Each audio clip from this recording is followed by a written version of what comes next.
El presente video tiene como objetivo dar a conocer pautas y sugerencias para la redacción de monografías, tesinas, tesis y otros textos expositivos. Es muy conocido que cuando realizamos trabajos de índole científico, tenemos que recoger datos e información, tratarla, analizarla e interpretarla para posteriormente comenzar una redacción.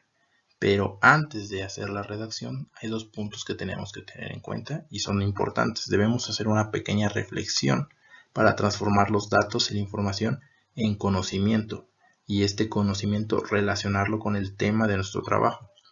Y el otro es la integración de la información con nuestros propios pensamientos e ideas.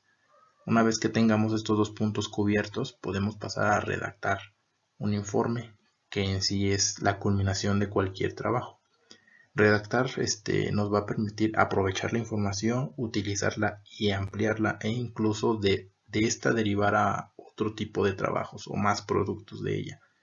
De nada nos va a servir una información por muy valiosa que sea si no se va a plasmar por escrito porque no se le va a poder comunicar a nadie. Dentro de la estructura general de todo discurso científico siempre vamos a distinguir tres niveles en el uso del lenguaje. Tenemos el primero, que se utiliza en la fase introductoria. Por lo general se expresa de manera didáctica y comprensible para dar paso al segundo nivel. Ya es el propiamente científico. En vamos a usar un lenguaje unívoco que designa conceptos precisos. Es decir, que la interpretación o el significado siempre van a ser los mismos. Por ejemplo, protón. Sea donde sea que lo estés diciendo, siempre va a tener el mismo significado. Es una partícula, una partícula química, ¿no? Y en se excluyen adjetivos que expresan juicios apreciativos. Por ejemplo, maravilloso, horrendo, maravilloso protón, horrendo protón. No entra dentro de la objetividad de el lenguaje científico. Y después tenemos el tercer nivel, que es el propio de las ciencias más desarrolladas. En ya se expresa más formalizado, tiene más precisión dentro de los discursos científicos. Aquí vamos a encontrar fórmulas químicas, físicas, símbolos matemáticos, etc. En todos los niveles, las cualidades básicas de un trabajo que pretenda tener un carácter científico van a ser claridad y exactitud. Esto nos va a llevar a que dentro del segundo nivel y el tercer nivel, el lenguaje científico excluya la ambivalencia y la equivocidad, o sea que las cosas puedan entenderse de dos maneras distintas. Y también excluye el vocabulario complicado y formas retóricas de escribir. En cambio, en las ciencias duras como la física, la química, la biología, los términos científicos propios y específicos, las generalizaciones simbólicas y los enunciados científicos son claramente unívocos, salvo muy contadas excepciones. Ahora pasamos a las normas de estructuración. Básicamente son las bases para construir y redactar un trabajo. Tener una buena estructura de nuestro trabajo nos permite abordarlo de una manera más eficiente. Entonces permite avanzar en secuencias lógicas y progresivas a fin de hacer visible el plan de la monografía o tesis. En la siguiente diapositiva vamos a ver un ejemplo, pero tenemos que tener en cuenta que los encabezamientos y subtítulos deben servir a un doble fin. Debemos poner un título o etiqueta en cada parágrafo o párrafo, ayudando a resaltar la articulación del pensamiento y brindar noción de la estructuración o hilo conductor del trabajo en todo su conjunto. Esto se hace con el fin de que con una ojeada la persona que tenga el documento se le facilite tener una idea de cómo se aborda todo el tema, y lo que está escrito puede descomponerse a ideas más simples, ir de lo general a lo particular para poder darle a entender o darle la idea de qué va a tratar o qué se va a abordar. La estructura de los encabezamientos se determina conforme a un orden de importancia. Estos siempre responden a una estructura lógico-informativa del texto que se está trabajando, en este caso la monografía, expresando las cuestiones formuladas en algo parecido al esquema de la imagen. Por lo general, y es muy común, que se represente con números romanos, letras mayúsculas o minúsculas o números naturales. Y tenemos dos estructuras básicas, la que está en la parte izquierda y la que está en la parte de la derecha. Esta estructura nos va a brindar legibilidad y una estructura argumentativa. Debemos evitar el exceso de fragmentación o detalles muy minuciosos. Por ejemplo, ahí tenemos unos números entre paréntesis. Es una pregunta. ¿Sería factible poner un punto 1, punto 2, punto 1, punto 1, punto 3? La respuesta es quizás sí, quizás no. Todo depende del tema que se vaya a abordar dentro de tu trabajo.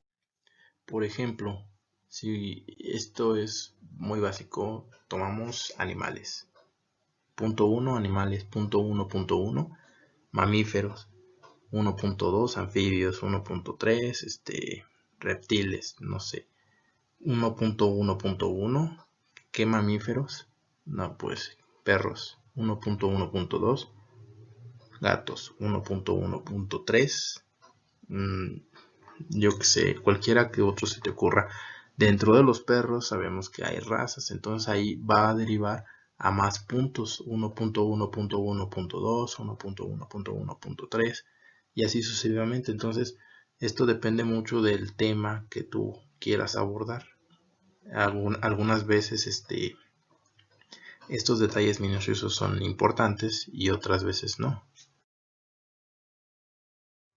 En la actualidad es muy común utilizar herramientas como procesadores de texto, siendo el más famoso Word de Microsoft, para tratar de darle una mejor estructura a tu texto.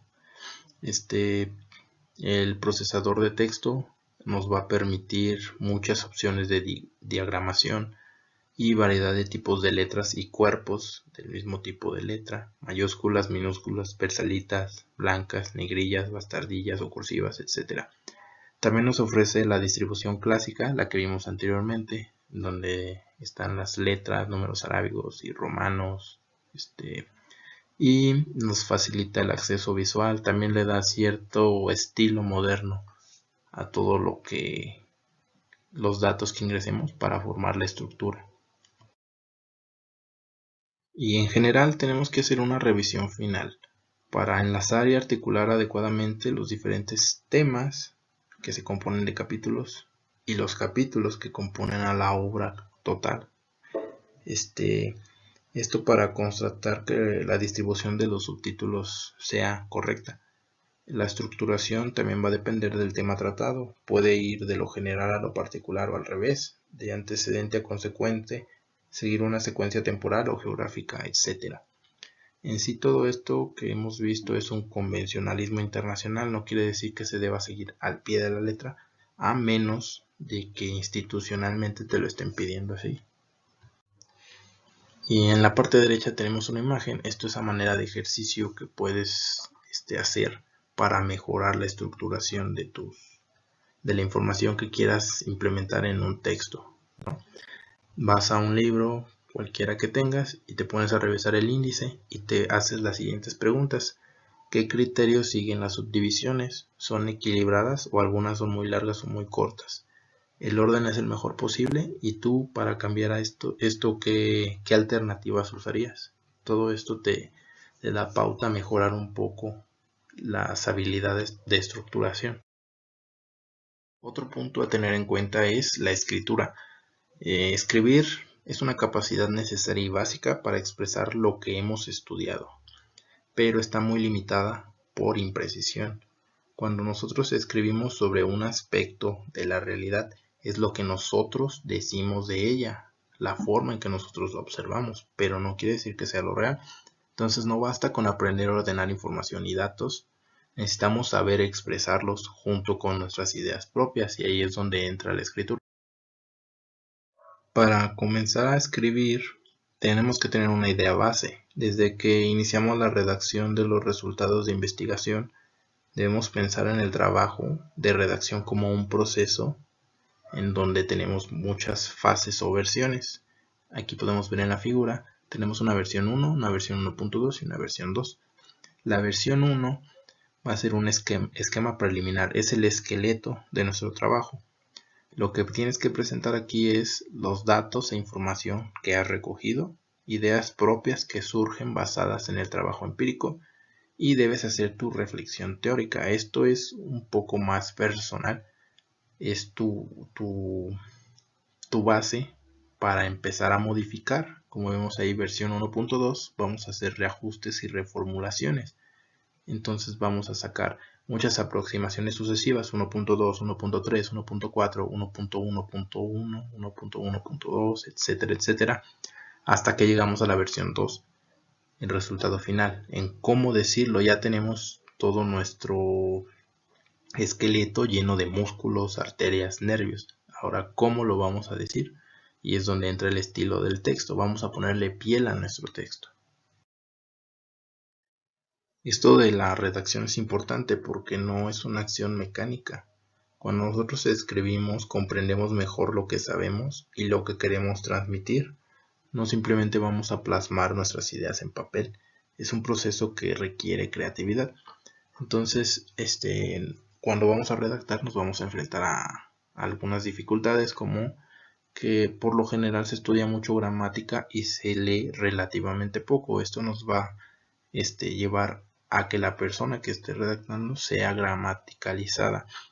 Es decir, que no, por mucho que sepa las normas gramaticales y todo, es incapaz de hacer una lectura comprensiva, de entender lo que está leyendo o de disfrutar simplemente. También tenemos la civilización de la imagen. Debido al uso de muchas tecnologías, televisión, teléfonos celulares, cada vez nuestra mente deteriora la forma en que hacemos la abstracción. Y por último, personas con dificultad para razonar van a tener dificultades, porque la incapacidad de reflexión va a hacer que hagamos las cosas mecánicamente y descontextualizando el conocimiento.